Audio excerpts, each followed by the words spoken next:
ನೀನೇ ಒಂದೇ ದಿನ 2 ಬೇರೆ ಬೇರೆ ಅಕೌಂಟ್ ಅಲ್ಲಿ 2 ಬೇರೆ ಬೇರೆ ವಿಡಿಯೋಸ್ ನೋಡಿದೆ. ಅದನ್ನ ಶೇರ್ ಮಾಡಲೇಬೇಕು ಅಂತ ಅನಿಸ್ತು. ಮೊದಲನೇ ವಿಡಿಯೋ, ನಮ್ಮ ದೇಶದವರೇ ಆದಂತಹ ಈ ಮಕ್ಕಳನ್ನ ನೋಡಿ. ಒಬ್ರು ಫಾರಿನರ್ ಬರ್ತಾರೆ, ಅವರನ್ನ ಯಾವ ದೇಶದವರು ಅಂತ ಸ್ವಲ್ಪ ಮಾತಾಡಿಸ್ತಾರೆ, ಕಿಚಾಯಿಸ್ತಾರೆ ಕೂಡ. ಏನೋ ಒಂದು ಚಾಕ್ಲೇಟ್ ಯಾವ್ದೋ ಪದಾರ್ಥನ ತಿಂದ್ಬಿಟ್ಟು ಅಲ್ಲೇ ರ್ಯಾಪರ್ನು ಕೂಡ ಬಿಸಾಕ್ತಾರೆ.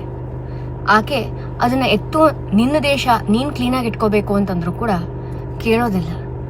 ದೌಲತ್ ತೋರಿಸ್ತಾರೆ, ಜೊತೆಗೇನೆ ದುಡ್ಡನ್ನ ಕೇಳ್ತಾರೆ. ಆಕೆ ದುಡ್ಡು ಕೊಡದೇ ಇದ್ದಾಗ ಬೇಕಂತ ಅವಳನ್ನ ಇರಿಟೇಟ್ ಮಾಡಕ್ಕೆ ಮತ್ತೆ ಮತ್ತೆ ತಗೊಂಬಂದು ಕಸ ಅವಳ ಮುಂದೆ ಬಿಸಾಕ್ತಾಳೆ. ಆಕೆಗೇನೂ ಆಗ್ಬೇಕಾಗಿರೋದಿಲ್ಲ, ಹಾಳಾಗೋದು ನಮ್ ದೇಶನೇ ಅನ್ನೋ ಪರಿಜ್ಞಾನ ಕೂಡ ಇಲ್ಲದೆ ಬೆಳೀತಾ ಇರುವಂತಹ ಮಕ್ಕಳು ಇವ್ರು.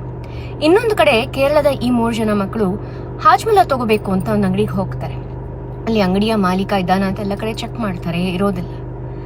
ಆಗ ಅವರು CCTVಗೆ ಹಾಜ್ಮುಲ ತಗೋತಾ ಇರೋದನ್ನ ತೋರಿಸಿ, ಅಲ್ಲಿ CCTVಯಲ್ಲಿ ನೀವು ರೆಕಾರ್ಡ್ ಆಗಿರೋದನ್ನ ನೋಡ್ಬೋದು, ಹಾಜ್ಮುಲ ತಗೋತಾ ಇದೀವಿ, ದುಡ್ಡಿಟ್ಟಿದೀವಿ ನೋಡಿ ಅಂತ ದುಡ್ಡನ್ನ ಅಲ್ಲಿ ಇಟ್ಬಿಟ್ಟು ಹೋಗ್ತಾರೆ. ಮುಂದಿನ ದಿನ ಅವರಿಗೆ ಸನ್ಮಾನ ಕೂಡ ಮಾಡಲಾಗತ್ತೆ. ಇಬ್ರು ಅಂದ್ರೆ 2 ಗುಂಪುಗಳು ಭಾರತದ ಪುಟ್ಟ ಮಕ್ಕಳೇನೆ, ಸರಿಸುಮಾರು ಅದೇ ವಯಸ್ಸಿನವರೇ ಅಂತ ಹೇಳ್ಬೋದು. ಆದ್ರೆ ಬೆಳೀತಾ ಇರುವಂತಹ ವಾತಾವರಣ, ಕಲಿತಾ ಇರುವಂತಹ ಸಂಸ್ಕಾರ, ನಮ್ಮ ಇಡೀ ದೇಶ, ಇಡೀ ಪ್ರಪಂಚ